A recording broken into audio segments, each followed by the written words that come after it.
Before we dive into understanding what growth marketing is, let's understand both terminologies individually.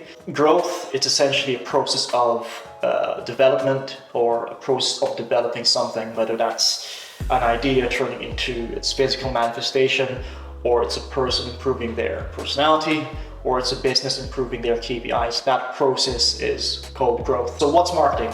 If you ask 100 different marketers what marketing is, they'll give you 101 different answers. So I will give you my understanding of it in a very top line level. So it's essentially a form of communication that helps you influence your ideal customer's belief or decision making. It could be you marketing to a person to get them to believe a particular idea, or it could be you wanting that person to buy something from you or to remember something. So now moving into what growth marketing is. So growth marketing is essentially a marketing discipline or skill set that is very data driven. It's focusing on improving growth metrics. And then finally, growth marketing usually has an approach of understanding the full customer journey, or the full funnel customer journey, from top of funnel, middle of funnel, all the way to your bottom funnel. And we'll get into what those mean in a second. There's a great summary by MailChimp. Marketing is the process of using data gained through marketing campaigns or channels and information that drives growth. Here's a great kind of image by Mike Digital. If you look at the left-hand side there, what full funnel marketing is, starts with acquisition, activation, retention, referral, all the way to revenue. Like I said, a more simplified version of seeing that is top of funnel, which are basically audiences who haven't heard of your brand or your product and you're introducing yourself to them. And then the post journey would be a middle of funnel audience, which are people who are aware of your brand or product, but they haven't necessarily bought from you or engaged with you. And then finally, bottom of funnel are people who have already heard of your brand or product, they've even bought products from you, but you maybe want to re-engage with them, or you want to retain those customers. So let's talk about what the growth marketer's channel experience is. First is owned media. So these are basically your channels that you already have as a company, you haven't paid for. It's something that you control fully. That could be your CRM contact list, be internal database or email list, or your SMS database, or contact phone numbers of the users you have. And then the second channel experience you'd have is organic channels or unpaid channels. That's your content marketing, partnerships, branding, as well as your search engine optimization, or SEO.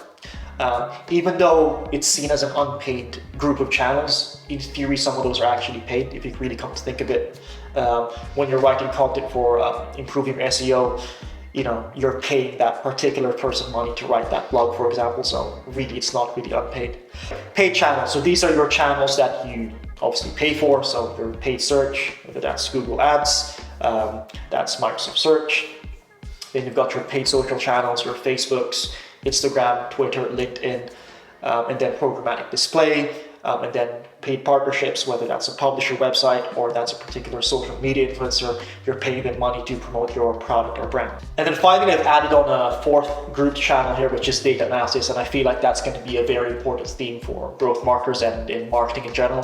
When you think of data analysis, you don't really think of growth metrics, but actually, fundamentally, every single decision you make as a growth marketer needs to come from a data-driven approach, i.e., starting with data analysis and understanding what that means and how we can take something from point A to point B. So I've actually added it on as a channel experience as well.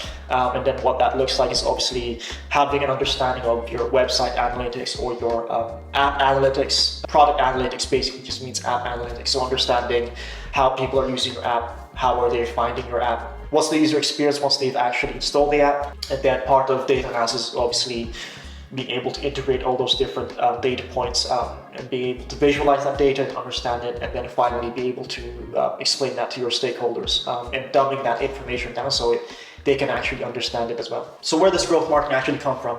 It's essentially an evolution of traditional marketing, right? Or I guess digital marketing, where as back in the day, marketing was focused on offline channels, newspapers, billboards, even phone calls. So growth marketing really is an intersection of traditional marketing and digital marketing, but focuses more on almost being a bridge between product, data, growth, sales, and marketing, all those combined into one.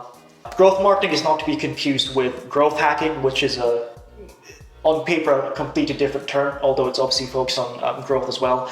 Growth hacking very quickly was coined when the whole era of SaaS companies was pretty much very hyped. Every company wanted to gain as many users as possible within a short time period, and usually when you're talking about growth hacking, it's usually very left field or untraditional ways of gaining users, and usually you don't pay for those users, right? Whether that's referral or viral videos. It's a term used mostly in the US. I don't find people really use the term growth hacking here in Europe, or at least in the UK. So just something to keep in mind.